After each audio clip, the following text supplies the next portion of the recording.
Alors, la charte des valeurs maintenant, parce que bien qu'on ne connaît pas encore la teneur, ça continue de susciter beaucoup de controverses. Xavier, vous avez tout de même choisi, vous, d'en discuter, même si on n'en connaît pas la teneur, mais vous allez vous poser des questions préalables. C'est-à-dire que dans ce débat-là, il y a beaucoup de questions qui sont pas présentées aujourd'hui et qui pourtant méritent d'être questionnées avant même qu'on connaisse le contenu de la charte.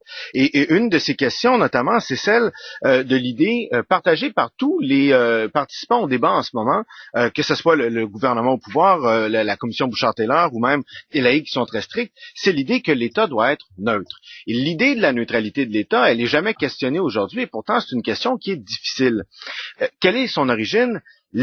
À la base, l'idée que l'État doit être neutre provient du libéralisme. Et cette idée se développe au tournant du 16e, 17e siècle, lorsqu'il y a des conflits religieux importants à l'égard de religions. Et le contexte religieux est intéressant parce que je ne veux pas dire que c'est le même contexte, mais il y a quand même un lien à faire. Et qu'est-ce qu'on découvre à ce moment-là? C'est qu'il faut absolument séparer, c'est des choses dont on connaît un peu, l'Église et l'État.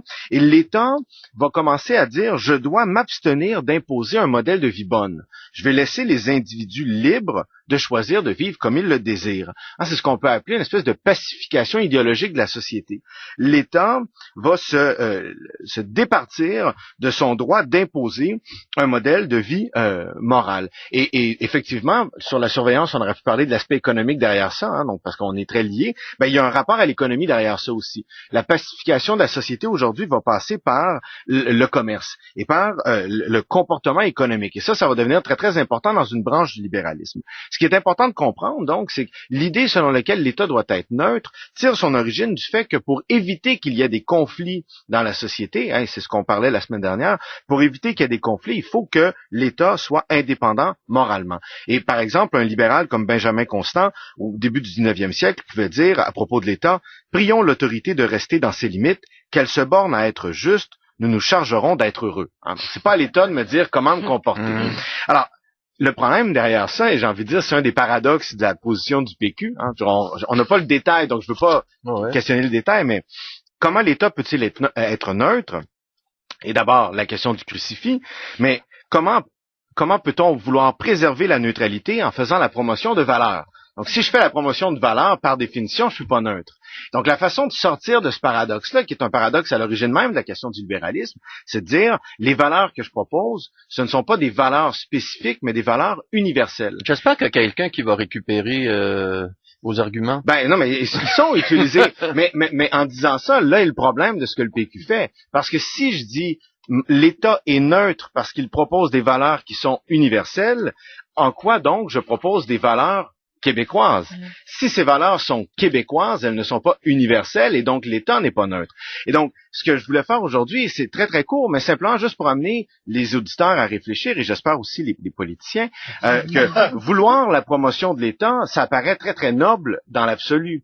La réalité est différente. C'est un mot qui doit être questionné. Si je fais la promotion de valeurs, ça suppose aussi un jugement sur les autres. Parce que, admettons que je propose un jugement sur une valeur que l'on dit universelle, et j'aurais tendance à partager cette idée-là aussi, sur l'égalité homme-femme, en faisant ça, j'accepte qu'il y a donc des valeurs culturelles différentes qui sont inférieures à celles-ci.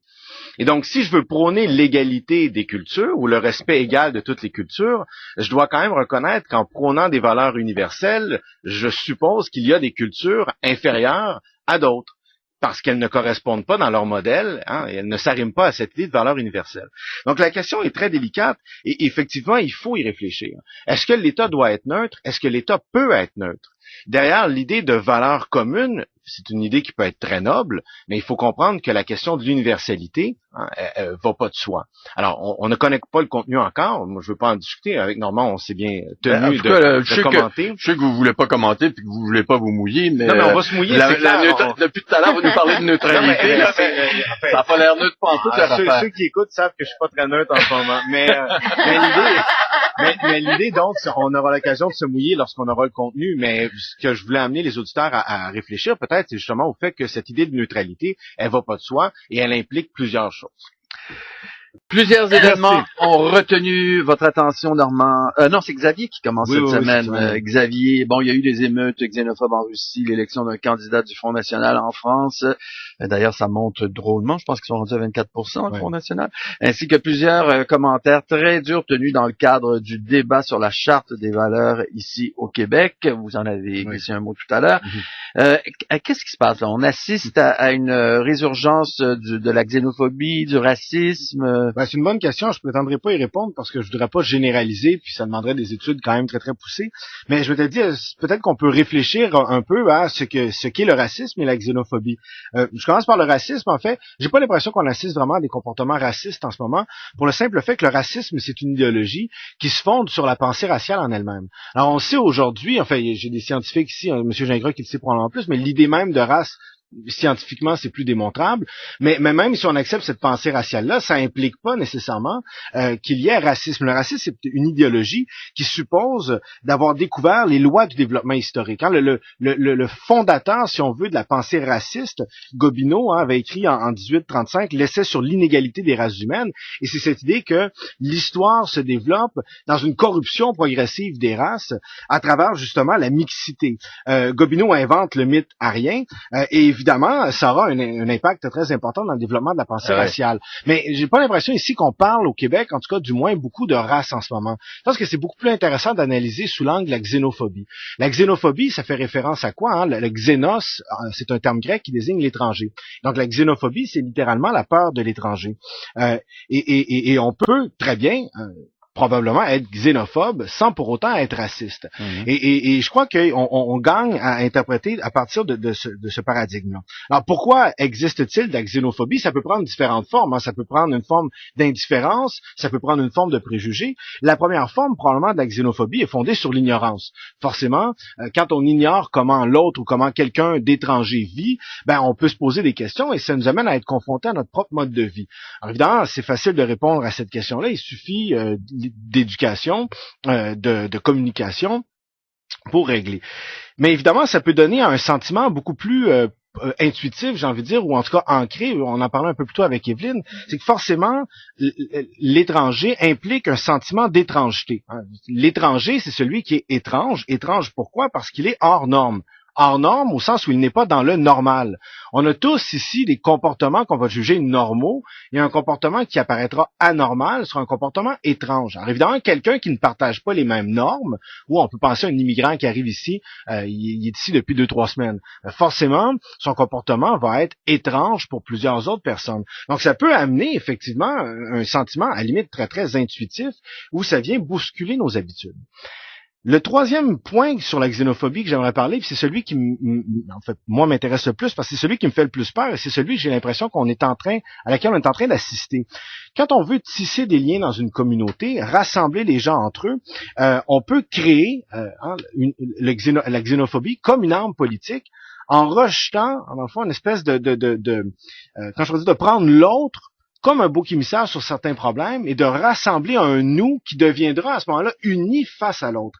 Et là, ça peut devenir très, très dangereux parce que ça peut créer littéralement un climat anxiogène, c'est-à-dire véritablement un moment où on va prendre l'autre comme étant une menace absolue à notre mode de vie. Et clairement, ici, en tout cas, j'ai l'impression de voir ça. Je ne veux pas généraliser. Évidemment, ça suppose qu'on peut quand même critiquer l'autre, faut pas l'oublier. Mais on assiste, en fait, j'ai l'impression en ce moment, sous couvert d'une critique de la religion très très souvent, à la critique d'une communauté que l'on prend comme... quelle généralisation? Comme une unité. Quand on parle, par exemple, du monde arabo-musulman, il faut le savoir, il y a des musulmans qui sont pas arabes, il y a des arabes qui sont pas musulmans, et d'autre part, il faut savoir que les musulmans, à l'intérieur de l'islam, sont eux-mêmes divisés en différentes branches, en différents groupes qui ont des intérêts économiques, politiques, sociales différents. Donc les laïcs. Et dont les laïcs qui sont très nombreux et qui militent. Il y a beaucoup de gens dans le monde musulman qui militent pour une laïcisation aussi du monde musulman.